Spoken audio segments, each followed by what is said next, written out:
जिस विद्यालय में आपका बच्चा पढ़ता है, आपकी बेटी पढ़ती है, बड़ा सख्त है अध्यापक, जरा सी गलती की मौत, उसका हो गया ट्रांसफर।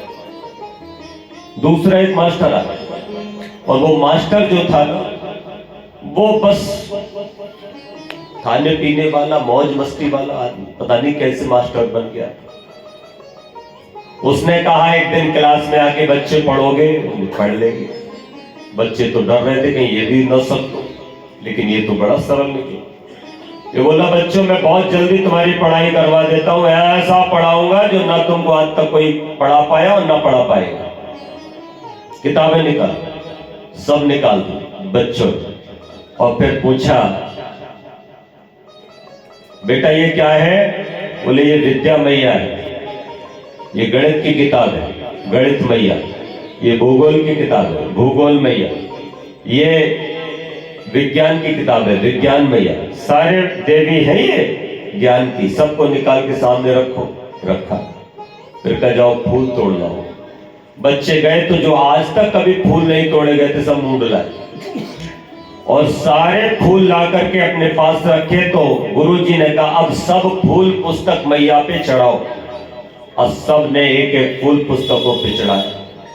बोले अब सर झुकाओ, बोले आरती करो। जय पुस्तक मैया, मैया जय पुस्तक मैया, तुम तो हो हम सबको ज्ञान की देवैया। जय जय पुस्तक मैया, बोलो विज्ञान मैया की, बोलो भूगोल मैया की, बोलो गणित मैया की, बोलो इतिहास मैया की। बच्चों हो गई पढ़ाई छुट्टी। अब मुझे ईमानदारी से बताना, मैं खंडन नहीं कर रहा हूं, मैं आप लोगों से पूछना चाहता हूं, क्या इस तरह से आपके बच्चे पढ़ाए जा रहे हैं? भेजोगी स्कूल? अरे बोलो तो, ये पढ़ाई हो गई, ज्ञान आ जाएगा क्या उसको? किताब खोली ही नहीं, फूल चढ़ा दिए, आरती कर ली, ज्ञान आ जाएगा? जैसे उस विद्यार्थी को ऐसी पूजा करने से ज्ञान नहीं आने वाला, पर कौन सी पूजा करने से ज्ञान आएगा? फूल मत चढ़ाना, आरती मत करना, पन्ने खोलना और इसको पढ़ना, यही पूजा है विद्यार्थियों। तभी तुमको ज्ञान प्राप्त होगा, ध्यान रखना, तभी तुम इंजीनियर और डॉक्टर बनोगे। इसी तरह तुम मोक्षाधिकारी बनना चाहते हो, तुम स्वर्गवासी बनना चाहते हो, तुम सुख शांति आनंद जीवन में चाहते हो, तो इन मंदिरों में रखी गई प्रतिमाओं पर फूल मत चढ़ाना, इनकी कोई आरती मत गाना, इन किताबों को, वेद मंत्रों को पढ़ना। ये पढ़ने की चीज है, इनके सबके अंदर रहस्य छुपा है, ज्ञान छुपा है। जैसे सरस्वती माता विद्यार्थियों की देवी होती है, सब ज्ञान पिपासुओं की देवी होती है, लेकिन लोग बस वही फिर आरती करी, माला पहना दी, फूल चढ़ाए और हो गई। सरस्वती माता की एक ने भी नहीं पढ़ा। अच्छा मुझे बताओ, सरस्वती माता एक किताब मानो वेद मंत्रों की, उसके अंदर 5 अध्याय है। आज मैं पढ़ाता हूं, ऐसे ही पढ़ना, सब नहीं पढ़ा हुआ, एक किताब पढ़ा के आगे बढ़ रहा हूं। इस किताब को मेरे राम ने पढ़ा था, तभी वो राम हुए। कृष्ण ने पढ़ा था, कृष्ण हुए। दयानंद ने पढ़ा था, दयानंद हुए। मैं निवेदन करना चाहता हूं, तुम्हें भी धरती का बड़ा आदमी बनना है तो आज जैसे मैं पढ़ा रहा हूं वैसे पढ़ना, और आज के बाद कभी मूर्ति का अपमान मत करना आर्य समाजियों, और तुम भी मूर्ति की पूजा सही ढंग से करना जैसे मैं करता। तुमको सौगंध है सरस्वती माता। सरस्वती माता, जरा मूर्ति की आकृति अपने सामने लाओ। आ गई? कैसी है? एक स्त्री का रूप है। वस्त्र कैसे है बोलो, जल्दी जल्दी बोलो। वस्त्र लाल है क्या? पीले हैं क्या? काले हैं क्या? नहीं, सफेद वस्त्र है। तो पहली चीज, लेसन नंबर फर्स्ट आ गया, क्या है बोलो? सफेद वस्त्र। लेसन नंबर 2, हाथ कितने हैं बोलो? 4। एक हाथ में क्या है? वेद। गीता नहीं, रामायण नहीं है, वहां पर स्पष्ट लिखा है वेद। क्या है बोलो? वेद। और एक हाथ में क्या है? माला। और 2 हाथों से क्या कर रही है? नेक्स्ट चैप्टर, लेसन नंबर 4, बीड़ा बजा रही। लेसन नंबर 5, बैठी किस पर है? सवारी क्या है जल्दी बताओ? सवारी है हंस। क्या है बोलो? हंस। और तालाब में खेले हुए हैं कुछ फूल। ये दृश्य आ गया आप आंखों के सामने। घर जाके देखना, ये बिटिया भी छोटी सी ऐसे ही ना बेटा, देखना सरस्वती माता की तस्वीर। अब जल्दी से पढ़ो, ऐ ब्राह्मणों, ऐ विद्वानों, ऐ विद्यार्थियों, ऐ पढ़ने वाले सारे लोगों सुनो। तुम पढ़ क्यों रहे हो? क्या डॉक्टर, इंजीनियर, बैरिस्टर बनने के लिए? नहीं, ये सब तो तुम बन जाना, लेकिन ध्यान रखना शिक्षा का, विद्या का मूल उद्देश्य होता है चरित्र निर्माण। तुम्हारा चरित्र पवित्र होना चाहिए। अगर पढ़ लिख करके भी तुम बेईमान रहे, झूठे लंपट रहे, रिश्वतखोर रहे, मिलावटखोर रहे, तो फिर तुम्हारा पढ़ना धिक्कार है। तुम जैसे सफेद वस्त्र पवित्रता के सूचक हैं, बेदाग, ऐसे ही तुम्हारा जीवन बेदाग होना चाहिए। लेसन नंबर 2, एक हाथ में वेद। बिना नॉलेज के, बिना ज्ञान के केवल ईमान मत ले आना। ये ईमान, ये आस्थाएं तुम्हें डुबो देंगी, तुम्हें नष्ट कर देंगी, और कर रही है। तुम्हारी यही छोटी आस्थाएं थी जो इस देश के अंदर तैमूर लिंग आया, गौरी आया, गजनबी आया और तुमको लूट करके चला गया, गुलाम बना दिया। ये छोटी आस्थाएं तुमने पैदा कर ली। तरह तरह के भगवान तुम बना लेते हो। खिलौनों को तुमने भगवान बना लिया, उनको सुलाते हो, उनको पिलाते हो, उनको खिलाते हो। तुम्हारी बुद्धि मारी गई है क्या? अरे भगवान को भगवान रहने दो। जो सूरज बनाता है, चांद बनाता है, सारे ब्रह्मांड को रच रहा है, वो हमारे तुम्हारे सबकी आत्मा की भी आत्मा है, इसलिए परमात्मा कहलाता है। वो हमारे तुम्हारे साथ है। वेद के ज्ञान के साथ आगे बढ़ो, ज्ञानियों के पास बैठो। तीसरा लेसन, माला। जो काम करो मन से करो। असफलता ये सिद्ध करती है कि सफलता का प्रयास पूरे मन से नहीं किया गया। लेसन नंबर 4, वीणा। जब वीणा बजती है तो सब मुग्ध हो जाते हैं। आहा, सब जानवर चले आते हैं। वाणी ऐसी बोलिए मन का आपा खोए, औरन को शीतल करे। अरे बोलो, आपहु शीतल होए।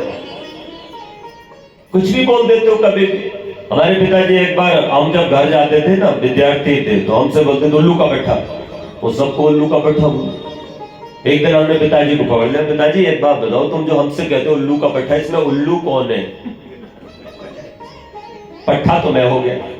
मतलब कई बार हम सोचते थे। एक बार एक चबूतरे पे लड़ाई हो रही, और लड़ाई हो रही थी, गली में से गधा गधी निकले जा रहे। गधा रुक गया। गधी बोली क्यों रुक गए? बोले देख नहीं रहे, लड़ाई हो रही है। वो लड़ाई वाकई में हो रही थी। 2 आदमी लड़ रहे थे। एक दूसरे से कहा तू गधे की औलाद, वो कहा तू गधे की औलाद, तू गधे की औलाद, तू गधे की औलाद। गधा रुक गया। गधी बोली चलो ना। बोले देख रहे हैं लड़ाई हो रही है। बोले वो तो आदमियों में हो रही है। बोले आदमी कहाँ है? वो कह रहा तू गधे की औलाद, वो कह रहा तू गधे की औलाद। गधी बोली अरे चलो भी। गधा बोले अरे रुक जा, फैसला हो जान दे, अपनी औलाद को लेके चलेंगे संग में। मैं निवेदन करूं, ऐसी वैसी बातों से तो अच्छा है खामोश रहो, या फिर ऐसी बात कहो जो खामोशी से अच्छी हो। वीणा अर्थात ऐसे मीठे वचन बोलो जैसे राम बोलते थे, जैसे सीता मैया बोलते थे।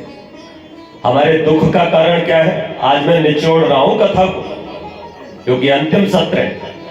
कथा आपकी सबकी सुनी हुई है, पर मैं आज आपको कुछ दे के जाना चाहता हूं। आपके घरों में मैं आनंद देखना चाहता हूं, आपके घरों में मैं सुख शांति का वास देखना चाहता हूं। और मेरा दावा है आज जितने लोग भी इस कथा में सुनने आएंगे, 1 वर्ष तक उनके घर में किसी भी प्रकार की दुर्घटना नहीं होगी। मेरा दावा है, यह आशीष है मेरा। आपके घर में मंगलगान होते रहेंगे। ध्यान रखना, बस थोड़ी सी बातें जो अच्छी हैं उनको लागू कर लेना, मेरी थोड़ी सी बातें मान लेना।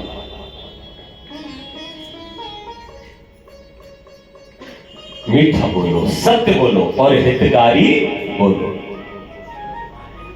जितना जरूरी हो उतना बोलो। और चौथा लेसन क्या है बोलो? हंस की सवारी। हंस एक ऐसा पक्षी है, तो कहो विद्वानों,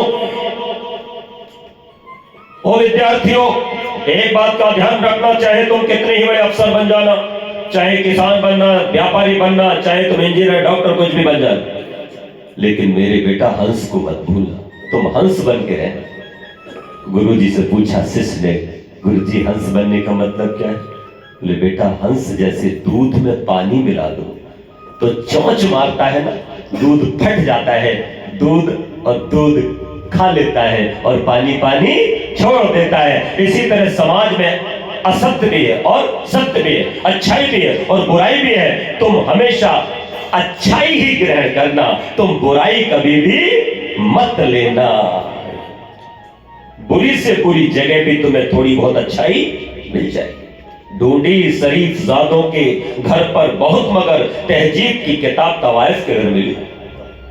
अगर आपका नजरिया है लेने का, तो जैसे सूरज खारे पानी में से भी मीठा जल खींच लेता है, उसी तरह सत्य के ग्रहण करने और असत्य के छोड़ने में सर्वदा उद्यत रहना।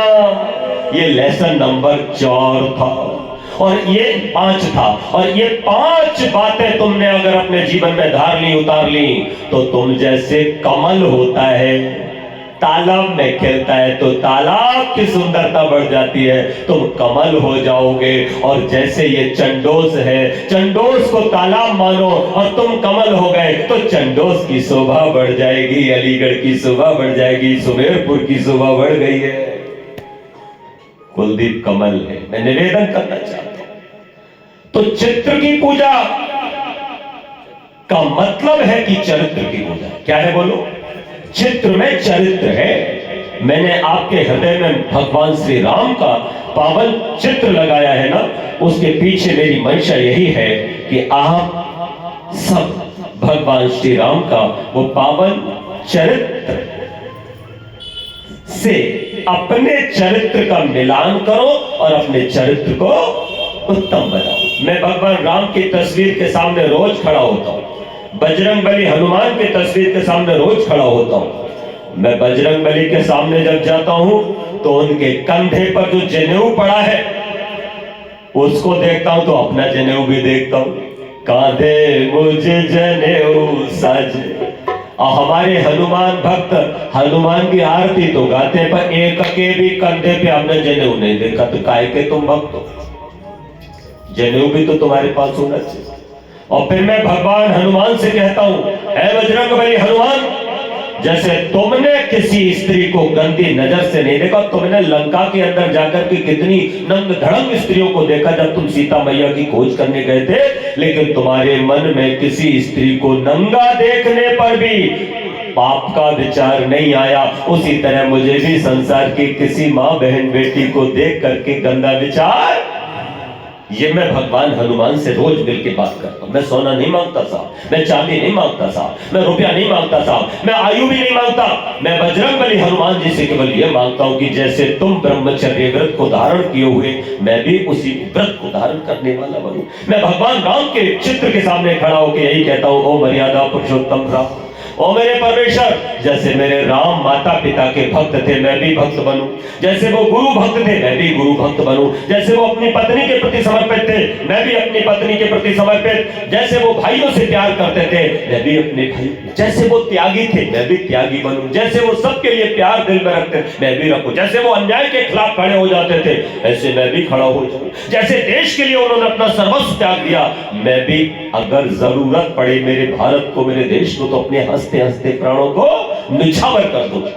मैं ये मानता हूं, ये है मेरी भक्ति, ये है राम की पूजा। इसलिए मैंने कुछ दिन पहले एक गीत लिखा था, भगवान राम के चित्र को जरा देखते नहीं लोग, देखना चाहिए।